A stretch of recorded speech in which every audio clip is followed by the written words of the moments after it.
어느 시대고 예수 그리스도로 결단하고 오직 하나님의 영광을 꿈꾸며 하나님 중심으로 산다는 것은 쉬운 일이 아닐 줄 압니다.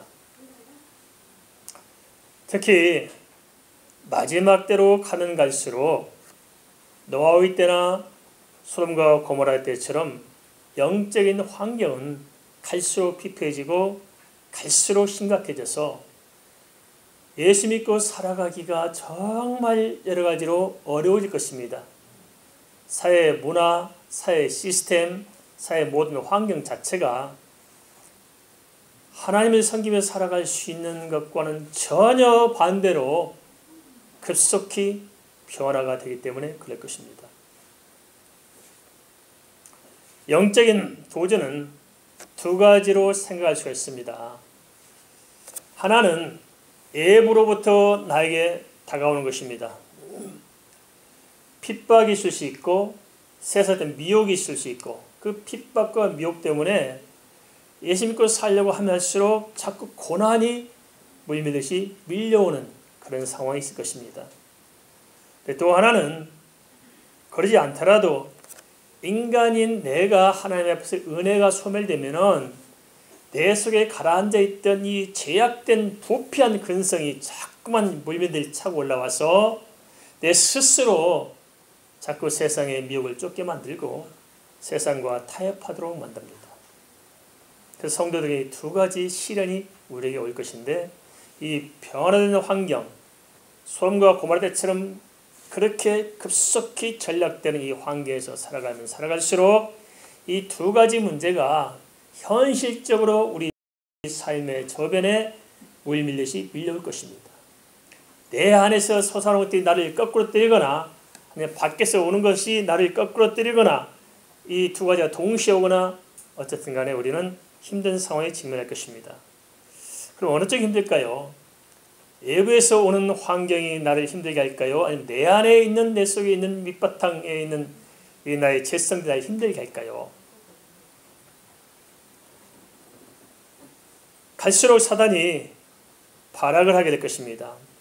미묘하게 집요하게 빈틈을 노리면서 가장 그럴싸하게 광명의 천사로 포장해서 들어오기 때문에 우리는 쉽사리 넘어갈 수 있을 것입니다. 세상이 나를 파고들어도 아주 멋있게 그럴싸하게 당연하고 정당하게 이해될 수 있도록 파고들 것이고 내 안에서 내가 죄성이 들고 올라오더라도 그것을 변명하고 그것을 정당화시키면서 내가 나를 속이면서 빠져가게 될 것입니다. 이러한 상황 속에 우리가 침몰을 않게 해서 어찌해야 되느냐. 그래서 우리가 무엇보다도 영적인 전투의 현장을 깊게 바라보면서 내가 영적인 안목이 열려야 합니다. 크리스천들에게 있어서는 무엇보다도 영적인 정체성이 분명해야 됩니다. 내가 예수 믿는 신앙의 정체성이 분명해서 내 포지션을 정확히 가져야 되는 것이고 그 다음에 내가 영적인 방향성을 뚜렷하게 가지고 있어야 되는 것이고 그리고 영적인 포지션과 영적인 방향 사이에 있어서 우리가 영적인 분별을 정확하게 해야 됩니다. 그래서 영적인 안목이 열려야 되는데 그렇지 못하면은 우리가 영적으로 혼란을 겪게 되고 나는 예수 믿고 잘 사는 것처럼 보일지 모르지만은 하나님께서 볼 때는 예수와 아무 상관이 없는 씁쓸한 인생으로 마감하게 될 것입니다. 어느 쪽의 공격이건 어떤 환경이건 어떤 시대 상황이건 간에 중요한 것은 뭐냐. 우리가 내 자신을 이겨내고 시대 상황을 뛰어넘고 어떤 사단의 도전이 올지라도 이겨내기 위해서는 중요한 게 뭐냐. 하나님의 은혜로 강성해져야 됩니다. 바울이 디모데후서 2장 1절에서 디모데 부탁에 그렇습니다. 우리 주 예수 그리스도 안에 있는 은혜 가운데 강하고 할렐루야. 먼저 성도들이 은혜를 충만히 받고 절대 어떤 경우가 있을지라도 은혜를 소멸해서는 안 됩니다. 은혜 소멸이 뭐냐? 자동차에 배터리가 나가고 기름이 떨어진 것이 은혜 소멸입니다. 겉이 아무리 화려해도 기름이 없고 배터리 나가면은 소용이 없잖아요. 성도들은 은혜가 충만해야 됩니다. 그래서 은혜 가운데 강해야 내가 하나님 앞에서 내 자신을 말씀 앞에서 복종시킬 수도 있고 세상에 어떤 유혹이나 환란이 오더라도 내가 능히 이겨서 싸워낼 수가 있는 것입니다. 그리고 그렇게 되어야 우리가 하나님 앞에서 크리스찬다운 크리스찬으로서 살아갈 수 있는 것이고 또 하나님 앞에서 우리가 소망으로 충만케 될 것이고 또 하나님 앞에 쓰임을 받을 것입니다. 그렇지 않으면 타락하고 부패해서 냄새가 나는데도 그런지도 모르고 제 가운데 허우적거릴 것입니다. 디모데후서 2장 1절 자기를 깨끗하게 만들어 귀하게 쓰임받을 수 있는 그릇이 되라고 요청하고 있습니다. 성도들은 깨끗해야 됩니다. 어떻게 해야 된다고요? 깨끗해야 돼요. 뭐 깨끗해야 돼요? 우리 심령이 깨끗해야 돼요. 하나님 앞에 깨끗해야 돼요. 물론 우리가 완벽해질 수 없어요. 그러나 우리가 정말 하나님 앞에서 깨끗해지도록 거룩하도록 거룩에 힘써야 되고 변화받도록 힘써야 되는 것입니다. 그렇게 깨끗하고 하나님 보시기에 합당한 그릇이 되면은 하나님께서 귀한 자리에 귀하게 쓰임받도록 하시는 것입니다. 요즘 마음 아픈 일들이 많이 있잖아요. 한때 참 한국교회 그 샛별처럼 떠오른 그 영적인 정말 이렇게 탁월한 지도자께서 오늘 보면 곤두박질 칩니다. 전 세계 다 마찬가지입니다. 미국은 하나의 룰이 있대요. 텔레비전에 나와서 유명하게 설교하는 설교자를 치고 타락하는 사람이 없다는 거예요. 빨리 다 타락해버려요. 그래가지고 개망신이 다 당하고 높아진 만큼 추락하는 깊이가 또 깊어집니다. 충격이 말할 수 없어요. 우리 한국 사회도 그런 것을 많이 보지 않겠습니까? 정말 많은 사람이 신뢰하고 믿고 따랐는데 곤두박질 치고요. 그로 인해서 상처들이 많고 그래서 교회가 개망신되고 그래서 점점 전도가 막히고 기독교에 대한 이미지가 완전히 추락해버립니다. 왜 그럴까요? 그것은 시대 상황이나 내 자신이나 이 영적인 관점에서 정확히 바라보고 내가 이 영적인 분별을 잘하고 영적으로 강성해져서 잘 다스려 나가고 하나님의 바로 붙들어 세워야 되는데 태만해지고 방만해지고 이제 됐다 싶으니까 주저앉다 보니까 하나님 앞에서 은혜가 소멸되고 그래서 감당이 안 되는 것입니다. 그래서 우리가 명심하고 우리 자신을 쳐서 복종시키고 이겨낼 수 있도록 은혜가 회복되어야 할 줄 믿습니다. 그러면 우리가 이렇게 살면 아무 문제가 없을까요? 오직 믿음으로 오직 하나님 뜻을 구하며 하나님의 영광을 찾아 우리가 산다면 그러면 인생에 아무 문제가 없는 것일까요? 우리 가끔 이렇게 생각하잖아요. 잘 믿으면 아무 문제가 없다. 그런 생각을 하실 분들이 있을 것입니다. 그럼 과연 그럴까요? 절대 성경은 그렇게 말하지 않습니다. 문제 없도록 하는 것이 아니라 문제가 있더라도 그 문제를 다스리고 뛰어넘도록 살게 하는 것이 하나님의 은혜입니다. 생각을 잘 한번 바꿔보시기 바랍니다. 정확한 것을 정확하게 알고 정확하게 믿어야 됩니다. 오히려 반대로 정말 예수 그리스도를 제대로 믿으려고 하면은 고난이 많아요, 적어요?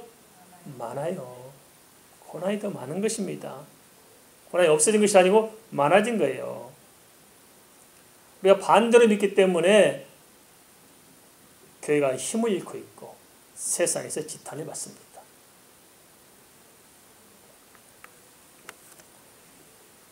요셉이 팔려간 때는 BC 1898년경으로 요셉의 나이가 17살 때였습니다.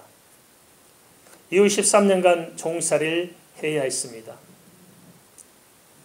하나님께서 주신 그 계시적인 꿈이 너무너무 놀라워서 그것을 형들에게 말한 것 뿐인데 우리로 말하면 간증한 것 뿐인데 요셉을 제시하던 형들이 그런 순수한 요셉을 종으로 팔아버립니다. 그런가 하면 보디발 집에서는 정말 하나님 은혜 가운데서 믿음의 사람으로서 처신을 잘 잘 가꾸고 거룩하게 살고 있었는데 보디발 아내가 유혹합니다. 요셉은 알고 있었을 거예요. 보디발 아내가 유혹한 걸 받아들이면 모든 것이 얼마나 순조롭겠어요. 어떤 사람은 그럴 거예요. 야, 호박이 덩굴째 들어왔다. 그런데 아니에요. 그것을 다 뿌리치고로 말미암아서 누명을 뒤집어 쓰고 감옥까지 데려갑니다.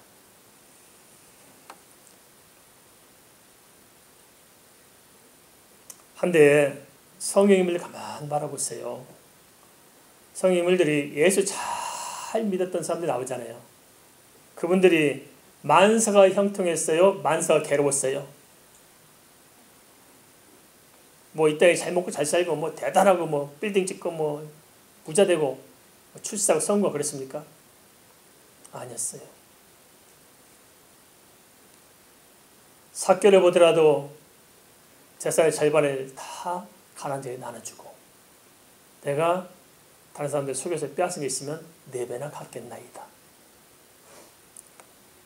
이 세상의 그 무엇과도 그 어느 것과도 바꿀 수 없는 예수를 발견하고 그 예수 때문에 내가 지금까지 싸웠던 그 어떤 것이라도 다 내려놓고 절대 예수를 바라보며 삶을 살기로 작정하고 그걸 쫓아가잖아요. 멋있죠? 이게 크리스찬이 아닐까요? 멋지잖아요. 세상적인 그 가치가 아니라 이 세상이 줄 수 없는 하늘의 그 신령한 은혜, 하나님 안에 있는 그것을 바라보면서 내 영혼의 깊은 곳에서부터 뭔가 모르게 채워져 오는 그 하나님의 그것을 붙잡고 그 하나님의 언약을 쫓아가요 살아가는 그런 사람들이 진정성 있는 크리스찬이 아닐까요?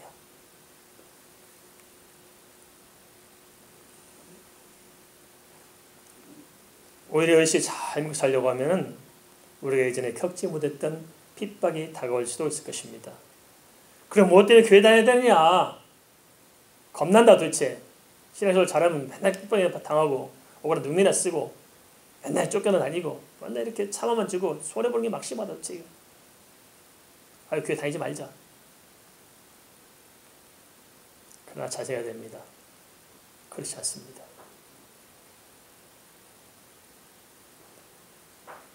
수고하고 무거운 짐자들아 다 내게로 오라. 내가 너희를 쉬게 하리라. 그 다음 또 뭐라 말씀하세요? 좁은 문으로 들어가라. 성 양쪽을 이야기해요. 복잡해요.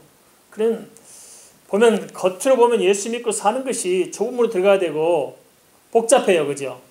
근데 그 좁은 문을 통과하고 들어가서 내가 죽어지고 예수로 살기로 작정하면은 인생의 수고하고 무거운 짐이 벗겨지고 예수 안에 힘이 있습니다. 믿습니까? 이 영적인 것에 눈이 뜨여져야 됩니다.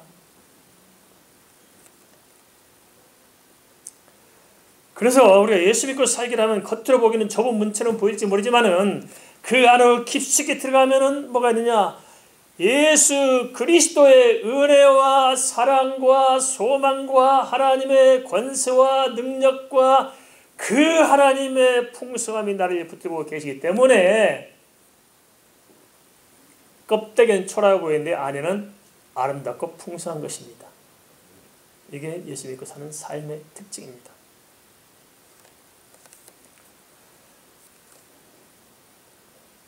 고난에는 두 가지가 있습니다. 하나는 피치 못해서 오는 고난이 있을 수 있어요. 우리가 대체로 보면은 자기 실수가 참 많잖아요. 자기 잘못으로 오는 고난들이 얼마나 많습니까? 게으르고 나태하고 타락하고 유혹에 못 이기고 뭐 자기 잘 절제하지 못했어. 뭐 지혜가 모자랐어. 뭐 준비하지 않았어. 오는 고난들이 수두룩 많습니다. 그런 거 말고 또 하나의 고난이 있습니다. 그 뭐냐? 내가 자원해서 하나님의 사람으로서 내 믿음대로 살고 내가 영적 가치를 추구하기 위해서 단호하게 하나님의 영광을 위해서 내가 선택한 고난이 있습니다.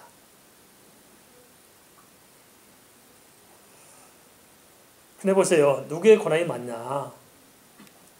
예수를 잘 믿고 하나님을 위해 살려고 작정하면 작정할수록 또 그로 말미암아 받는 사명이 크면 클수록 고난이 비례합니다. 이 세상에서 가장 큰 사명을 감당한 사람이 누가 있었을까요? 바로 예수님이십니다. 그죠? 그럼 가장 큰 고난을 당한 사람이 누구였어요? 예수님이셨어요. 예수님의 제자들, 바울 사도, 고난의 고난을 말할 수 없이 받았습니다.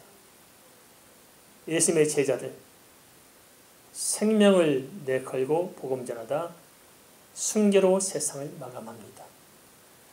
그럼 예수님께서 고난을 피하려고 맘먹으시면 피할 수 있었을까요? 없었을까요? 피할 수 있었어요. 안 받아도 될 수 있었어요. 도망가도 됐어요.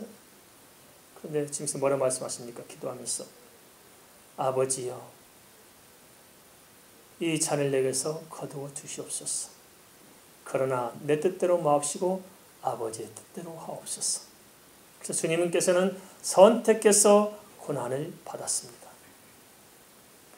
그런가 하면 바울도 예수님의 제자들도 다 선택해서 고난을 차원에서 받았습니다. 이 땅에서 떠나온 내 고향에 돌아갈 수 있으련만, 그러나 이 땅의 고향이 아니라 하늘의 본향을 생각하면서 이 땅에서 내려놓고 차원의 고난 가운데서 소망 가운데 살다 갔습니다. 성경은 히브리서 11장을 통해 이것을 우리에게 보여주고 있습니다. 그렇지만 분명히 알아야 겠습니다. 그렇게 우리가 고난 가운데 살았지만은 뚜껑을 열고 보니까 그 안에서 보니까 하나님의 형통함이 있었고 하나님의 은혜가 그 안에 충만했다는 것입니다. 믿으십니까? 그래서 성도들은 고난 가운데도 은혜가 있는 것입니다. 고난 가운데도 하나님의 형통함이 있는 것입니다. 창세기 39장 2절 여호와께서 요셉과 함께 하심으로 요셉이 형통한 자가 되었다고 말하고 있습니다.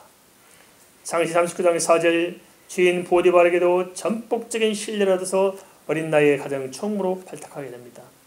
요셉이 종으로 팔렸지만 사실은 겉모습은 종이지만 뚜껑을 열고 보니까 하나님께서 요셉을 생각해 하서 요셉 하는 일마다 복을 줘서 보디발이 요셉 때 요셉 오기 전보다는 훨씬 잘 됐네요. 그러니까 요셉을 인정할 수밖에 없어요.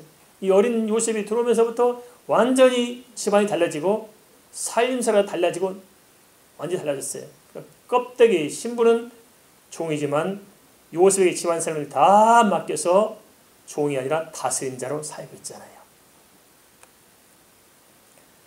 창세기 39장 21절 누명을 쓰고 감옥에 갔지만은 거기서 여호와께서 요셉과 함께 하심으로 저에게 은혜를 입게 하잖아요.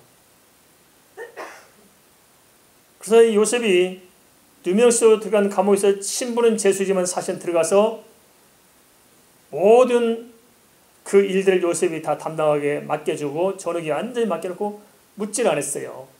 요셉 마음대로 하도록. 그래서 껍데기는 죄인이지만 안은 자유인으로서 살고 있는 것입니다. 창세기 39장 23절은 여호와께서 범사에 형통하여 하시다고 기록하고 있습니다. 그래서 하나님과 함께 하면은 무슨 일을 만나든지 어떤 상황, 어떤 처지, 어떤 사건 속에서 내가 갇혀 있을지라도 그것을 뛰어넘어서 하나님께서 주시는 형통함인 줄 믿습니다. 이게 하나님의 복입니다. 범사에 형통한다는 말의 의미가 무엇일까요? 그것은 하나님께서 함께 하심으로 하나님께서 일마다 때마다 은혜를 주시고 하나님께서 나를 붙잡아 모든 사람들 위에 세워주신 것입니다. 겉으로 보기에는 나자리처럼 보이고 겉으로 보면 감옥에 갇혀있고 겉으로 보면 종이고 노예고 초라해 보일지 모르지만은 아니다. 초라해 보이고 죄수처럼 보이고 종처럼 보인 나를 통해서 하나님이 위대한 역사를 내게 베풀어 주시는 것입니다.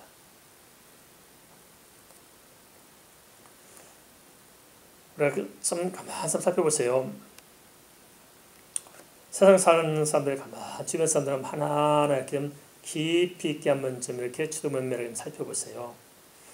어떤 분은 참 잘된 사람들 많잖아요. 성공한 사람들. 예수 안 믿었다는 떵떵거리고 아주 잘된 사람이 있어요. 깊이 들어가 보세요. 떵떵으로 사는데 아파트 문 열고 들어가면 행복해요? 아니에요. 그 가슴을 열고 들어가보면 평안해요? 아니에요. 얼마나 불안하고 초조하고 공고하고 난리법석입니까? 요즘 우리가 뉴스에 자꾸 대하잖아요. 정치인들 그죠? 그 사람들 국회의원도 되고 뭐 청와대 들어가서 떵떵으로 사니까 행복해 보이죠. 대단히 성공한 것처럼 보이죠. 그러나 보세요. 얼굴도 보세요. 다 죽어 있잖아요. 피폐해가지고 마음 둘 곳이 없어요. 맨날 이렇게 고소당하고 고발당하고 뭐 어쩌다 이거 복잡해요. 그게 뭐 때문에 그래요? 다 뭐 하나님 위해서 뭐 선을 위해서 그랬어요? 아니에요. 출세하고 성공하려고 다 해서 그 자리에 갔지만은 하루하루가 불안한 반의 방송 속에 살고 있잖아요.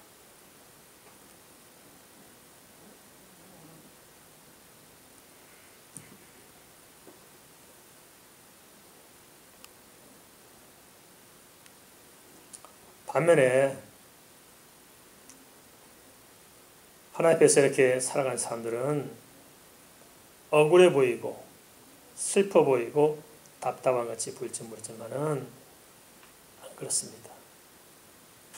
그 안에 참된 평안함이 있고 감사가 있고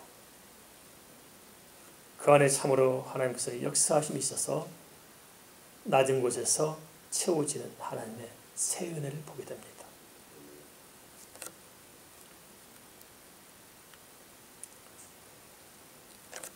그래서 하나님의 은혜 안에 있으면 환난 중에 형통한 것입니다. 믿습니까?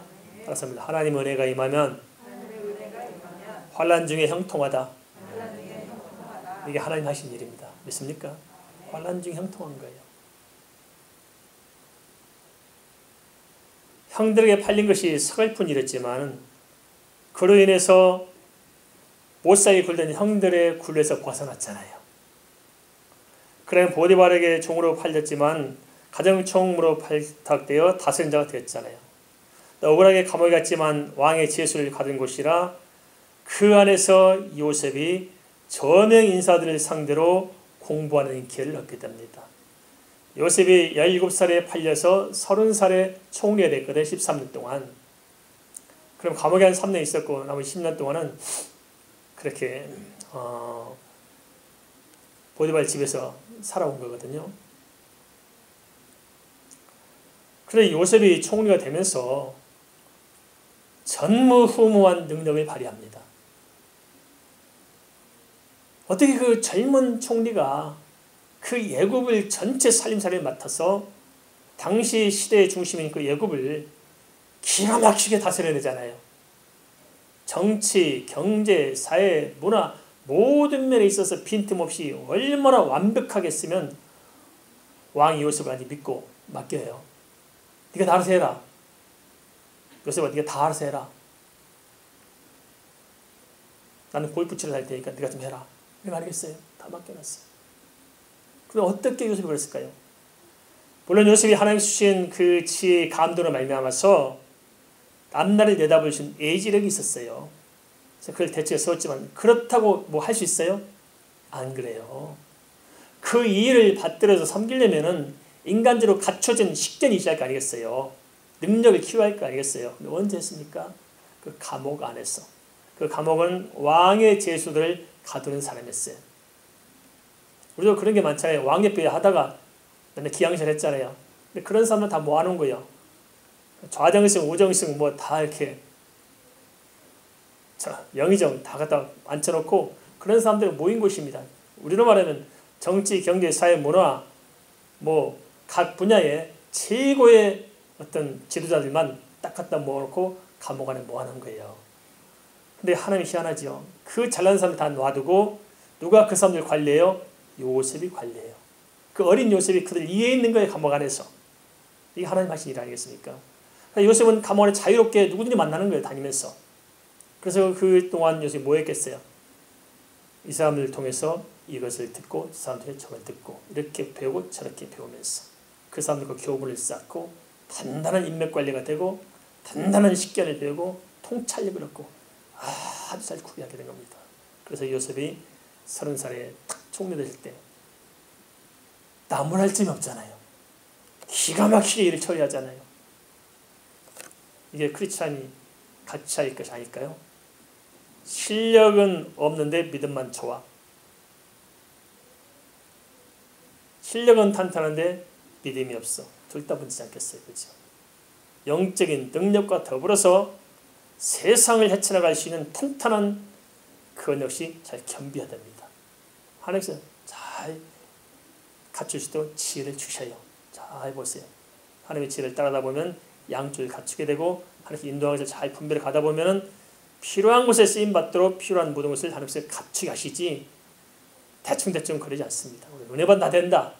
그래요. 은혜 받으면 되지만은 은혜를 풀어가는 하나님의 방법에도 눈을 떼야 하는 것입니다. 무슨 말씀이 이해되십니까?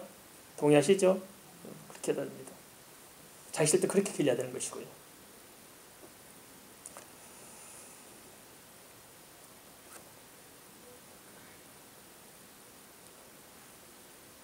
요셉은 비록 노예로 팔려갖고 죄인의 신분으로 갇혀 있을지 모르지만은 그러나 어디를 가든지 요셉의 신앙과 요셉의 그 하나님과의 관계 속에 자기 자신을 절제하고 다듬고 거룩하게 보존하고 또 영락을 키울 수 있다는 주신 것을 잘 깨닫고 잘 구별하고 나서 어느 곳에 가든지 신임을 받았어요. 신뢰를 받은 것입니다. 우리 크리스찬들이 신뢰를 받아야 돼요. 어디 가든지 나를 믿어줄 수 있도록 해야 됩니다. 알겠습니까? 누굴 대하든지 욕심이 나야 돼요. 아, 저 사람. 야, 저 청년은 우리 사이 삼고 싶다. 아, 저 자매는 우리 며느리 있으면 정말 좋겠다. 저는 어디 나이가 어린데도 저렇게 사람이 참 이렇게 처신 머리가 똑바르고 어쩜 저렇게 생각이 있고 어쩜 저러냐. 참 신앙생활 똑바로 살았는데 신앙만 좋은 것이 아니고 정말 살아가는 게 너무 멋있다. 어디 가든지 신뢰받고 욕심이 생겨야 됩니다. 알겠습니까? 그게 그렇지 않은 모습이지 않습니까? 그런데 참 그렇지 못하니까 믿음 좋다면 괜히 겁이 나요. 그죠? 믿음 좋다고 막 하면 믿어져요? 겁나요? 겁나요. 목사님 제일 무서운 사람이 성령 충만해서 제일 무섭대요. 어딜 될지 몰라.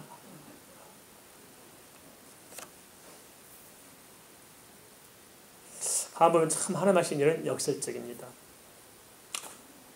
버림받고 억울한 일을 당할수록 오히려 형통합니다. 이것이 믿는 자의 복입니다. 안 되고 억울한 것 같은데 하나님께서 형통하게 하시니까 억울할수록 지경이 넓혀집니다. 아, 무슨 그렇게 개변이 늘어나느냐? 아닙니다. 제가 제 세포 하나하나가 주님을 섬기면서 살아오면서 저 역시 체득한 것입니다. 수많은 오해와 누명과 뭐 정말 말할 수 없이 단 하루도 편할 날이 없는 것처럼 많은 것 속에 살았지만은 그러나 그러면 그래서 하나님께서는 요셉처럼 제 안에 은혜를 부어주시더라고요. 그래서 이런 걸 채워주고 저런 걸 채워주셔서 남들 보면 제가 어떻게 살아가나 싶은데 저는 행복해요.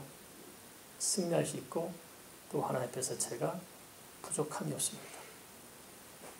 억울할수록 지경이 넓혀집니다. 믿습니까? 고난이 다가올수록 하나님의 은혜가 더합니다. 이게 하나님께서 하신 일이라는 것입니다.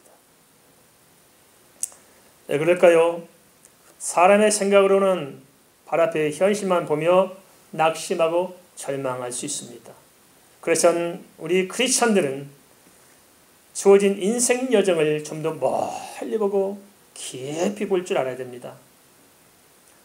아버지에게 사랑받은 것밖에 없는데 하나님 주신 이 꿈이 너무나 신기한 계시 꿈이어서 그냥 너무 감동스러워서 이렇게 형들에게 이야기한 것밖에 없는데 종으로 발당하시기 말이 됩니까? 너무 억울하지 않습니까?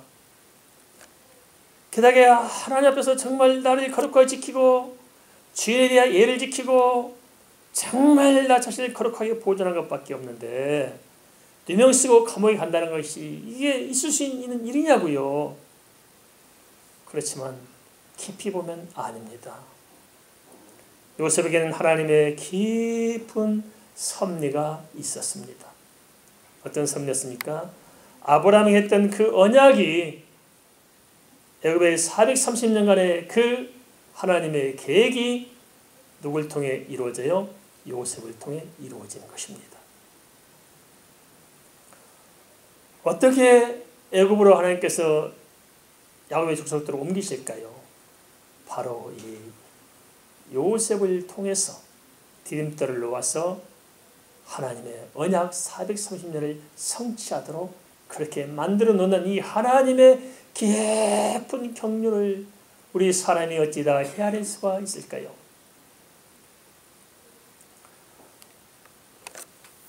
바울의 경우를 예를 들어 보십시다. 바울은 로마에 가고 싶어서 그렇게 안달을 냈어요. 왜냐? 로마를 통해서 로마 교회의 지원을 받아서 마지막 땅끝이라 생각했던 스바냐, 저는 스페인 그제까지 복음화해서 세계를 복음화해서 주님의 오실 날을 예비하고 싶었던 것이 바울의 열망이었습니다. 바울이 어떻게 로마에 갈 수 있을까요? 그 당시 바울이 그렇게 해서 그 상태에 갔으면 가다가 다 죽었을 거예요.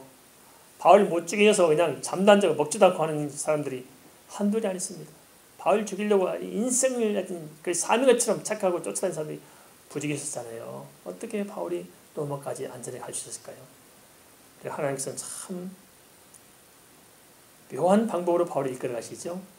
바울을 제수의 몸으로 로마에서 재판받으러 가는데 백부장을 통해서 군대를 동원해서 제수니까 데리고 로마까지 가도록 해요. 바울 데려가려니까 군인들을 붙여놨고 군인들 붙여서 로마에 가려니까 배를 하나 빌려다가 또 배를 또 군대에 데려갔다가 했겠죠. 배를 태워서 로마까지 싣고 가요. 근데 배 안에서 어떤 일이 있습니까? 겉으로는 죄인이고 재판받아 로마까지 가는데 안에서 모든 사람들이 바울을 존경을 해요. 하나님의 사람으로서. 바울을 보니까 다르거든요. 바울의 모습이. 부패한 것도 아니고 타락한 것도 아니고 그 바울을 통해서 하나님의 그 복음을 알고 보니까 바울이 아니거든요. 그래서 바울을 스승처럼 모시고 갑니다. 겉으로는 죄수인데 내면은 스승처럼 모시고 존경하면서 바울을 모시고 하는 게 되잖아요. 그래서 로마까지 편안하게 가게 만들어줍니다. 물론 여러 가지 일도 있었습니다만은 어쨌든 그렇게 해서 로마에 도착하지 않습니까?